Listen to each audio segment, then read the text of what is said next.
About 10 o'clock of a dark September evening, the Zemtso doctor Kirilov's only son, 6-year-old Andrei, died of diphtheria.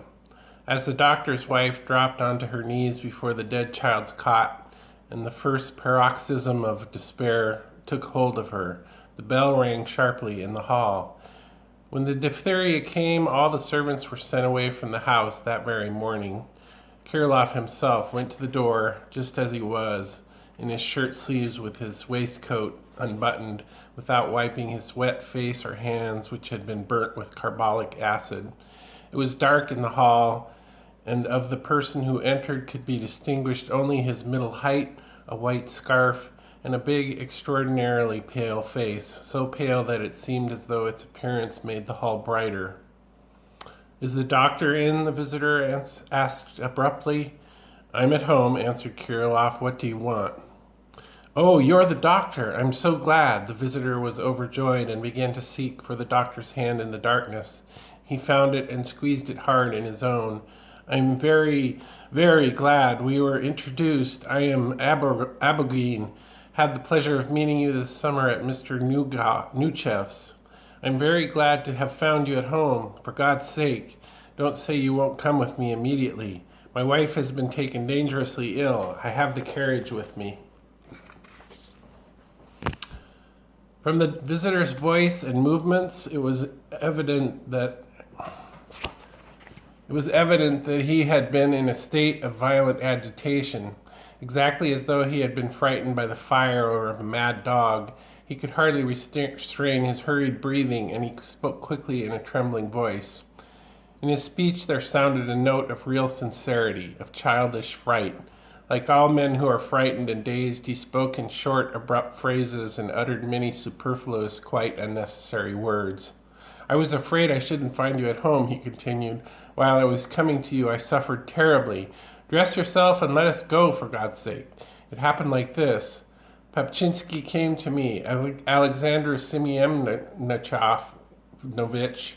You know him. We were chatting. Then we sat down to tea. Suddenly my wife cries out, presses her hands to her heart, and falls back in her chair. We carried her off to the bed, and I rubbed her forehead with sal volatile and splashed her with water. She lies like a corpse. I'm afraid that her heart's failed. Let us go. Her father, too, died of heart failure."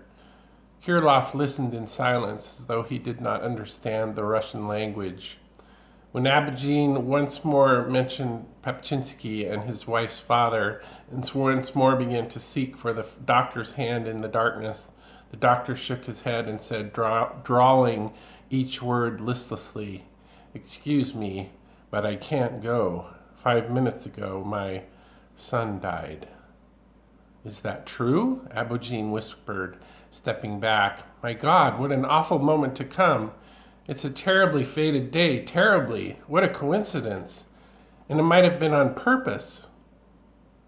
Abogin took hold of the door handle and dropped his head in meditation. Evidently he was hesitating, not knowing whether to go away or to ask the doctor once more. "Listen," he said eagerly, seizing Kirilov by the sleeve.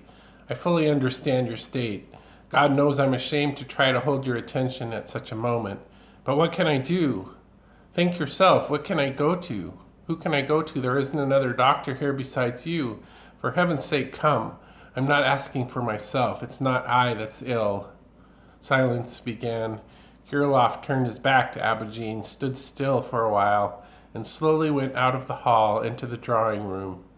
To judge by his uncertain machine-like movement and by the attentiveness with which he arranged the hanging shade on the unlighted lamp in the drawing room and consulted a thick book which lay on the table, at such a moment he had neither purpose nor desire, nor did he think of anything, and probably had already forgotten that there was a stranger standing in his hall. The gloom and the quiet of the drawing room apparently increased his insanity.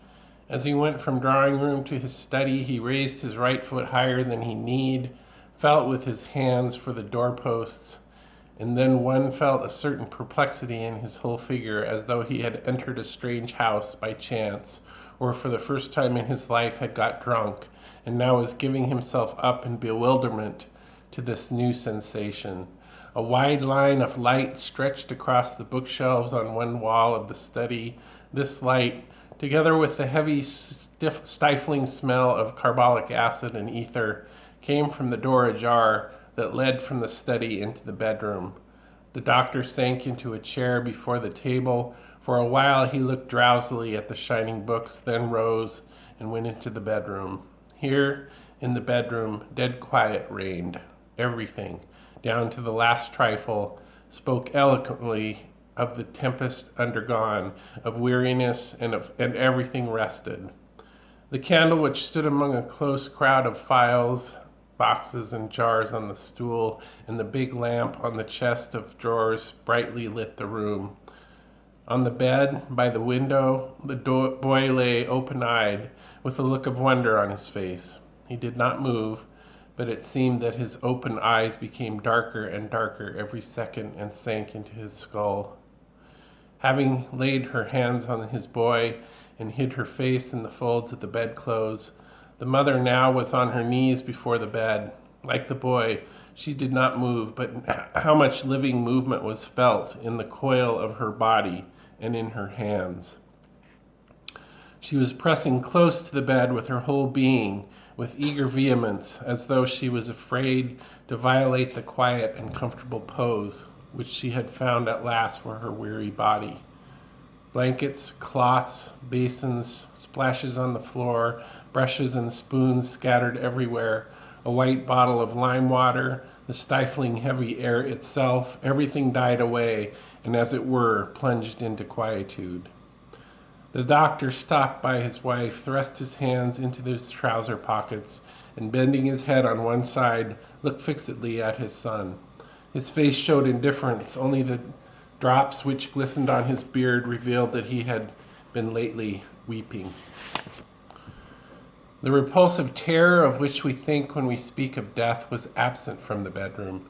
In the pervading dumbness, in the mother's pose, in the indifference of the doctor's face was something attractive that touched the heart, the subtle and elusive beauty of human grief, which it will take men long to understand and describe, and only music, it seems, is able to express.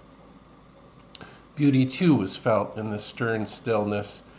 Kirillov and his wife were silent and did not weep, as though they confessed all the poetry of their condition. At once the season of their youth passed away, so now in this boy their right to bear children had passed away at last, forever to eternity.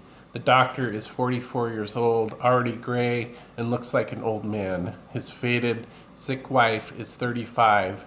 Andrei was not merely the only son, but the last. In contrast to his wife, the doctor's nature belonged to those which feel the necessity of movement when their soul is in pain. After standing by his wife for about 5 minutes, he passed from the bedroom, lifting his right foot too high, into a little room half filled with big, broad divan. From there he went to the kitchen. After wandering about the fireplace and the cook's bed, he stooped through the little door and came into the hall. Here he saw the white scarf and the pale face again. "At last," sighed Abogine, seizing the door handle. "Let us go, please."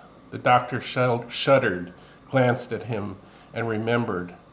"Listen, I've told you already that I can't go," he said, livening. "What a strange idea."